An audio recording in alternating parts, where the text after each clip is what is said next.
My name is Lauren Whitmore, and I was 32 years old when I married the man I loved in a courthouse, wearing an $89 dress I'd ordered online. There were no flowers waiting for me, and no music playing when I walked down an aisle, because there was no aisle, and there was no family sitting in the room watching me say I do. My entire family had chosen to be somewhere else that morning. They were all attending my sister's 30th birthday celebration. My mother was there. My father was there. My brother was there. My grandmother was there. My aunts, uncles, and cousins were all there too. 40 people who shared my blood had found time for my sister's party, but somehow none of them could find time for my wedding. At the time, I thought that was the worst thing they could ever do to me. I was wrong, because 3 weeks later, my husband's company went public, and suddenly the same family that couldn't remember my wedding date suddenly remembered exactly who I was. That was when I finally understood why they had never really valued me. They had only valued what they thought I could give them. I grew up in a family where everyone knew their place. My mother controlled everything, and my sister Madison was always the center of attention. If Madison had a birthday, there was a party.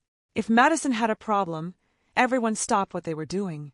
If Madison wanted something, someone found a way to get it. My younger brother Caleb received the same kind of attention, because my mother always treated him like the fragile child who needed one more chance. I was different. I was the daughter who handled things herself. I learned early that if I did well, nobody celebrated it, because doing well was simply expected of me. When my parents divorced, I was 11.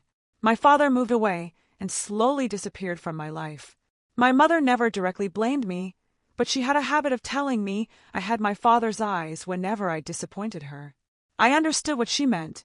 I reminded her of someone she no longer wanted around. So I became quiet. I stopped asking for help. I stopped expecting anyone to notice when I was struggling. By 18, I had learned how to survive without needing anyone. I left home with 2 suitcases and a scholarship. I studied computer science while working 2 jobs. During the week I tutored students, and on weekends I stocked shelves at a grocery store. Nobody drove across town to help me move into my college apartment. Nobody came to celebrate when I graduated. I finished school with excellent grades and no student debt. I found a job at a software company and slowly worked my way upward. I became a senior engineer because I had spent years learning how to build things without anyone standing behind me. Then I met Noah. He was working on a tech startup with his friend Marcus, and I met him at a conference where he was presenting a product. Afterward, we talked for hours. Noah was calm and thoughtful, and he never seemed impressed by status or appearances. When I finally told him about my family, he listened without interrupting. Then he looked at me and said something I had never heard before. You should not have to earn love from people who are supposed to give it freely. I never forgot that sentence. Noah proposed several months later. There was no giant production. He designed the ring himself and asked me beside the river on an ordinary afternoon. I said yes before he even finished the question. We chose March 15th for the wedding. When I called my mother, she barely reacted. She congratulated me and then immediately started talking about Madison, who had just booked a huge venue for her 30th birthday. It happened to be on March 15th. When I reminded my mother that was my wedding date, she told me Madison had been planning her celebration for months. Then she said something I had heard my entire life. You're flexible, Lauren. You always understand. I finally understood what flexible meant. It meant I was the person everyone expected to sacrifice. I still sent 42 invitations. I wrote every address myself. I used cream-colored cards and carefully wrote the date and location. Then the replies began arriving. Every single one was a no. Some relatives said they'd already committed to Madison. Others said they thought my wedding had been postponed. One even asked what month I was planning to reschedule it for. That was when I called my aunt and asked what she'd heard. She told me my mother had personally contacted the family and told everyone I was moving the wedding. I sat at my kitchen table staring at the invitations. My mother hadn't simply chosen Madison. She had arranged my wedding so Madison could have a full room. Noah came home that evening and found me surrounded by those envelopes. He didn't tell me to forgive them. He didn't tell me to confront them. He simply asked what I wanted. I told him I still wanted to marry him on March 15th. He said, "Then that's exactly what we'll do." So we went to the courthouse. My best friend Rachel came with us, carrying a small bouquet of daisies she bought that morning. Noah wore a navy suit. I wore my $89 dress. The ceremony lasted only a few minutes, but when Noah looked at me while we said our vows, I realized something important. I wasn't standing there abandoned. I was standing there with the person who had chosen me. Afterward, Rachel took photographs outside the courthouse. We ate breakfast tacos in the parking lot and laughed until my stomach hurt. It wasn't the wedding I'd imagined as a child, but it was the first family moment in my life that felt completely honest. That evening, my mother posted pictures from Madison's birthday party. Dozens of people in formal clothes, a huge cake, music and champagne, and my mother giving a speech about how proud she was of her beautiful daughter. Nobody mentioned my wedding. Not one person called. Not one person texted. The next morning, I made a decision. I was done waiting for them to treat me like I mattered. I contacted an attorney named Daniel Mercer and explained everything. He helped me create a formal declaration of financial independence. It stated that I would not co-sign loans for relatives, would not guarantee their debts, would not provide large financial gifts, and would not become responsible for gambling debts or other personal obligations. I signed it and had it notarized. I kept several copies. At the time, I didn't know exactly when I'd need them, but I knew I would.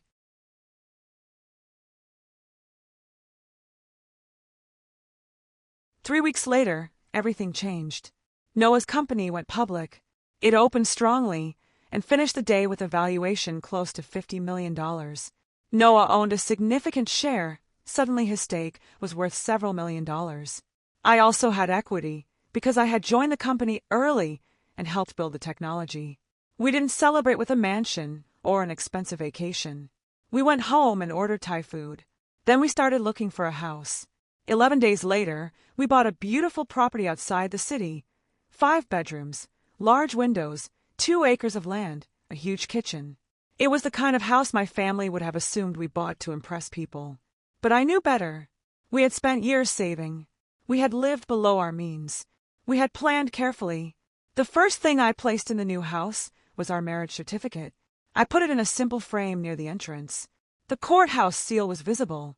The date was March 15th, the day my family chose a birthday party instead of my wedding. A few days later, my friend Rachel sent me something that made my hand shake. She had discovered that my brother Caleb had been posting anonymously on gambling forums. He was deeply in debt. Online poker, sports betting, private loans, money borrowed from our mother, money borrowed from Madison, money borrowed from our grandmother. The total was around $180,000. Then I found a post written on the exact day of my wedding. My sister just married some tech guy. Once the money comes through, I'm going to be fine. I read it several times. While I was standing in a courthouse marrying the man I loved, my brother had already been thinking about what my marriage could financially provide. I saved the post. I printed it. I placed it beside my declaration. Then my mother called. Suddenly, she was affectionate. She called me sweetheart. She asked about married life. Then she mentioned that she'd heard about Noah's company. Finally, she told me Caleb was having financial problems. She wanted the entire family to meet at our new house. I agreed. Saturday afternoon, they arrived. My mother walked in first. Madison followed, then Caleb, and finally my father, who I hadn't seen in years. They looked around the house in silence. My mother tried to compliment everything. Madison studied the furniture. Caleb looked around like he was already calculating what things were worth. My father barely moved past the doorway. He stopped when he saw the framed marriage certificate. He stared at the date, then looked away. We sat around the dining table. My mother folded her hands and began talking about family. She explained that Caleb had made some poor financial choices. She said everyone had contributed. She had taken money from her retirement. Madison had contributed. My grandmother had given money, but Caleb still needed another $180,000. Then my mother looked directly at me. She said that because things were going well for Noah and me, we could solve the problem. Madison leaned forward and told me I had married well. She said some people weren't as lucky. I looked at her and reminded her that I had worked 2 jobs through college. I had graduated without debt. I had built my career. I had helped build the company that had just gone public. Luck had very little to do with it. Then I opened the folder. Caleb immediately recognized the printed page. I read his post aloud. The room went silent. His face changed. My mother tried to explain it away, until I told her I already knew about the gambling debts. I knew about the money he'd taken from everyone, and I knew he'd been expecting my husband to become his financial solution. My father finally spoke. He told everyone to calm down. I looked at him and reminded him that he'd left when I was 11. He'd missed my graduation. He'd missed my wedding. Now he'd appeared because my brother needed money. He had no authority to lecture anyone about family. My mother started crying. This time I believe the tears were real. She admitted she had made mistakes. She said she had failed me. Then she explained that Caleb was sick and needed help. I believed that too. But I also knew that helping someone doesn't mean destroying yourself to protect them from consequences. So I picked up the 4 envelopes. I placed one in front of each person and told them to open them. Inside was my declaration. I explained that I had sent 42 invitations to my wedding, and every single one had been rejected. Not because everyone was unavailable, but because my mother had told them the wedding was postponed. I told them their family had already shown me exactly how much I mattered. Now they were sitting in my house asking for $180,000. They wanted the benefits of family without ever having given me the security of family. My mother stared at the document. She asked whether I was really doing this to my own family. I told her it wasn't punishment. It was a boundary I had finally learned to create for myself. Caleb became furious. He stood up and accused me of thinking I was better than everyone. He said I had become cold because I had money. I reminded him that money wasn't what created the distance between us. The distance had existed long before Noah and I had $1.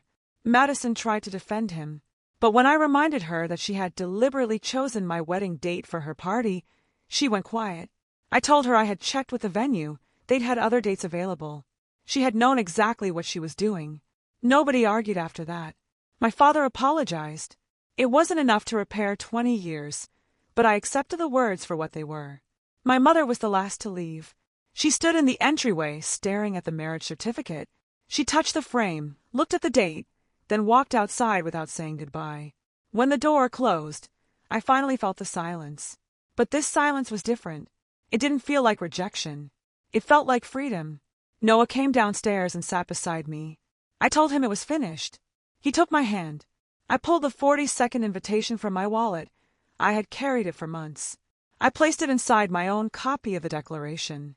The invitation represented the woman who had spent her entire life hoping her family would finally choose her. The declaration represented the woman who had finally chosen herself. Months later, Caleb entered a rehabilitation program after defaulting on his debts. Not $1 came from me. My mother sold her house and moved into a smaller place. Madison eventually sent me a message admitting she should never have moved her birthday celebration onto my wedding date. My father sent me a birthday card, the first one I'd received from him in 20 years. I kept it, not because everything was forgiven, but because I no longer needed to destroy the past to move forward. Noah and I built a quiet life. We had dinners with Rachel. We adopted a dog named Biscuit. We filled the house with ordinary memories. And every morning I walked past the framed marriage certificate near the entrance. Sometimes I noticed it. Sometimes I didn't. That was exactly how I wanted it, because the certificate no longer represented the family who refused to come. It represented the life I chose anyway. My mother once told me I was flexible. She thought it meant I would always bend for everyone else. She was wrong. Being flexible helped me survive. But learning when not to bend is what finally saved me. I didn't lose my family that afternoon. I simply stopped pretending I had one that had ever treated me equally. 42 invitations. 1 courthouse. For envelopes. 1 marriage certificate.